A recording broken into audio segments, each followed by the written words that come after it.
VP Sara, inimbitahan ni General Torre na bumisita sa Camp Crame para makita ang mga modernong teknolohiya sa mga police operations. Umabante sa balita si Abante reporter Edwin Balasa. Abante Radyo Balita sa tanghali.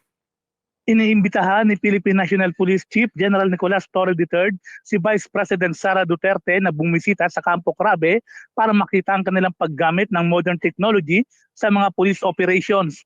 Sa isinagawang press briefing sa Campo Crame kanina, sinabi ni Torre na welcome si VP Sara na bumisita sa National Headquarters para personal nito makita ang paggamit ng mga makabagong teknolohiya sa mga police operations.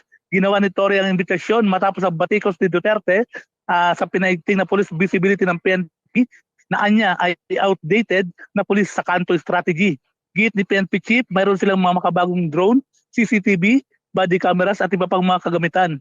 Marami rin naman silang mga radyo na ginagamit sa komunikasyon at para sa mas mabilis na pagresponde sa mga emergency at iba pang police operation.